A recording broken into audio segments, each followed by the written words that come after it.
Good morning. I had the best gig of my life last night. And as you know, the best gigs are the worst gigs, and the worst gigs are the best gigs. I learned that from Artie Traum many years ago, and I'm so glad I did, because tonight was the night where I got to rise above adversity better than ever. My tuft is really out of control here. Maybe I should just go with this, you know? Anyway, adversity. I show up at this gig, which was a lovely gig. It was going to be a gathering of friends, and it was a private thing, and, you know, it's good money. I thought, no harm done. Nobody dies. You know, it's not brain surgery. Just play a few songs in the evening. Okay, so I show up, and the room was the opposite of a music venue. It was sort of like in Italy, where one of those narrow streets goes around a corner, and you know, there's like two-story buildings, but really narrow street.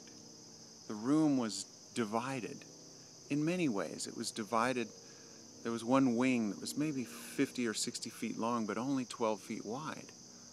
And then there was a corner, and then there was this other part of the room where it was a little bit wider, shorter, but still really high ceiling, and a big old balcony, a flight of stairs that went up to this other balcony that was separated. I mean, if people went up there, they would feel like they were separated from the room, and yet their conversation would fill the main room because it was, you know, reflecting down off the ceiling. And so everything about the room itself was saying, music is not going to happen.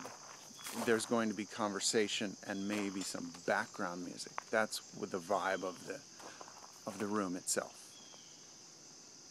And then there was the distractions, the unfocused quality of the room. Like there was this giant cement, three-tiered planter that was 9 feet across, huge.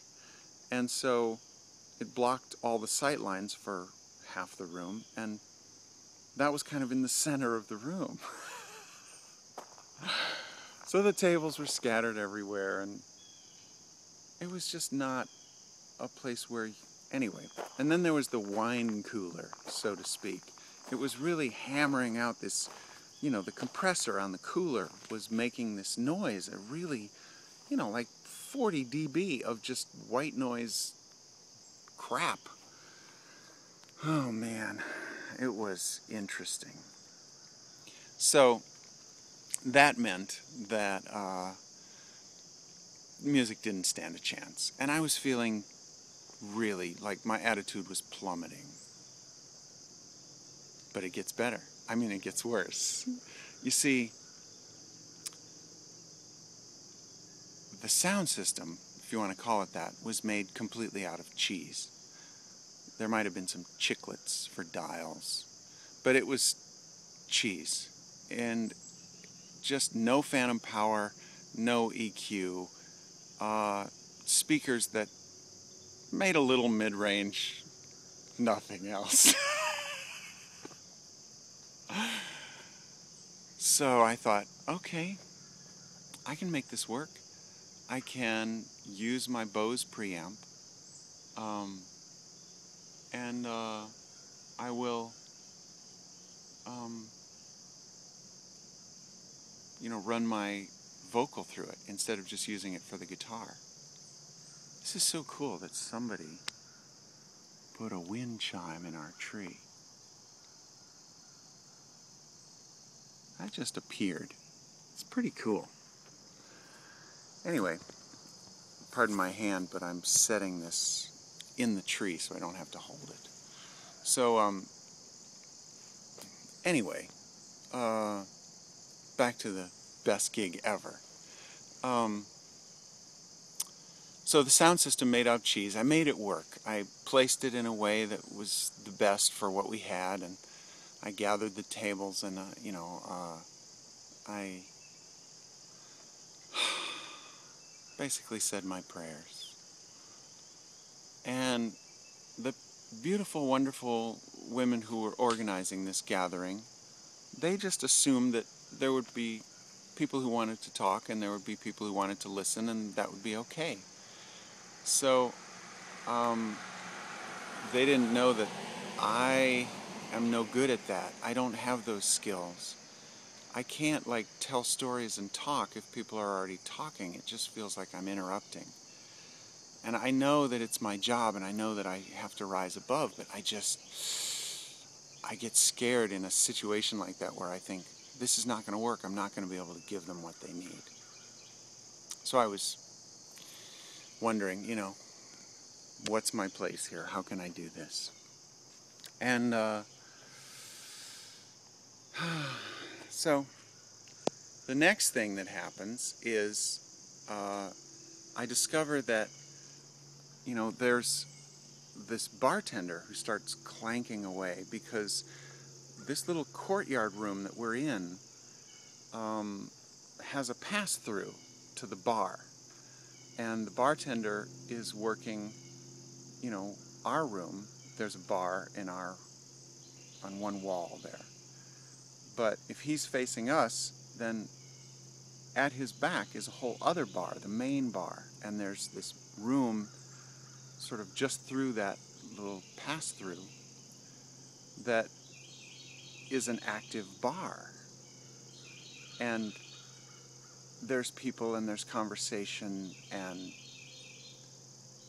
most of all there's a full-size grand piano which gets played every night for the bar crowd, for the restaurant crowd.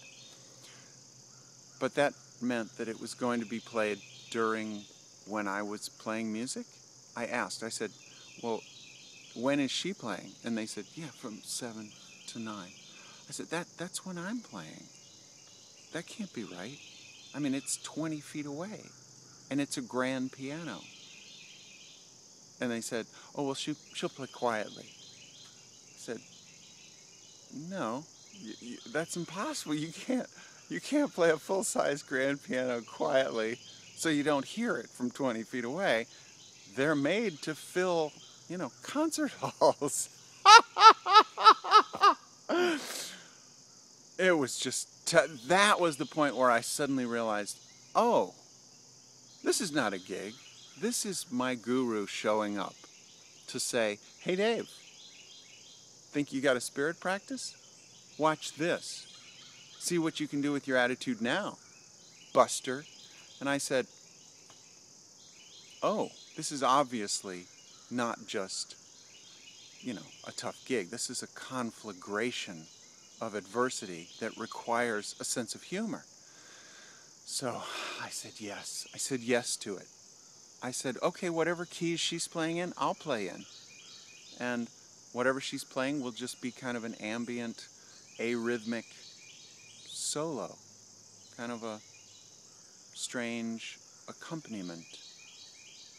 Like playing surrounded by wind chimes or something. I don't know.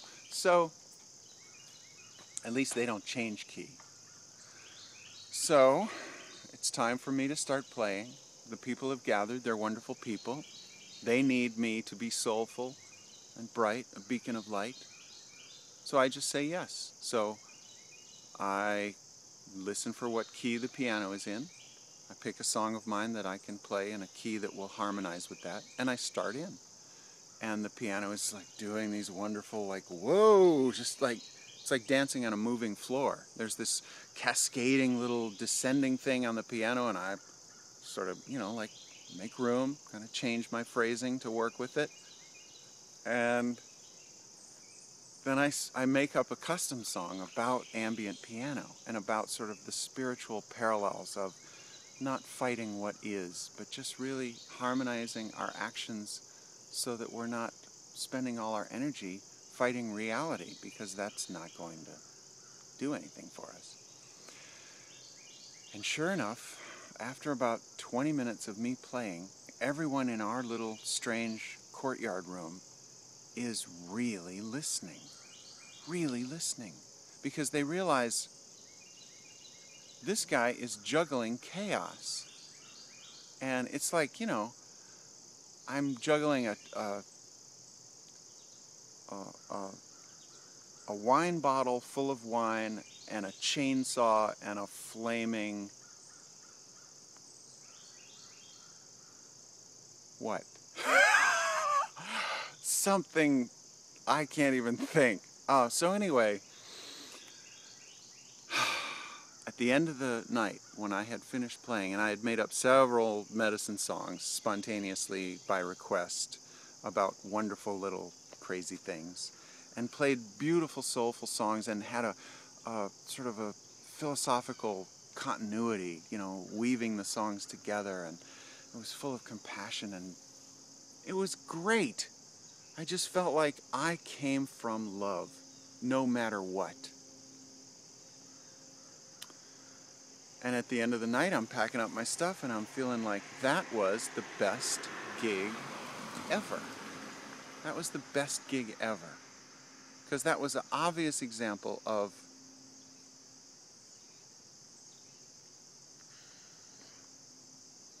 not fighting myself, not fighting what is, being honest with, you know, what can I do in this situation to shine? And doing it. And I was so happy. And I'm so happy that I met Artie Traum all those years ago, and he told me about the best gigs are the worst gigs and the worst gigs are the best gigs. You know, that whole philosophy is, you know, if you're playing to a beautiful big theater and it's all like antique but restored, and the balcony's full and the catering's good and the lighting's great and the sound is perfect and the air handling is silent, you got no story. You got no reason to rise above. You know, you can do a great concert. That's great. Anybody could.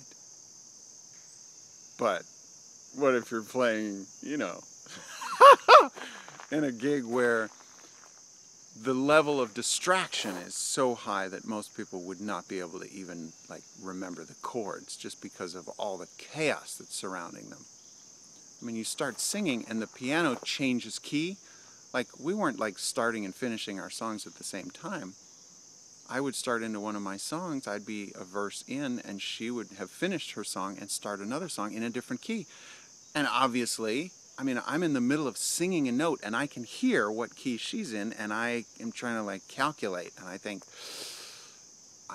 it's flat 5. I think I have to move my capo. You know, so I'm singing stuff way out of register.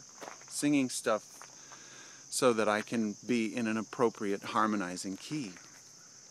And, you know, if you can be in an appropriate harmonizing key in life, that's what I want. That's what I want. I want to take this lesson and carry it into political discussions and where people are hurt and wounded and frightened and, you know, all the stuff that people do. I want to be able to be a beacon of light and not fight what is.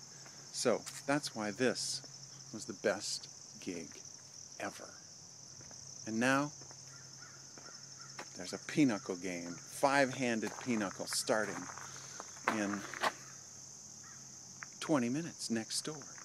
So I've got to make some crepes, but I just wanted to document this, the best gig of my life.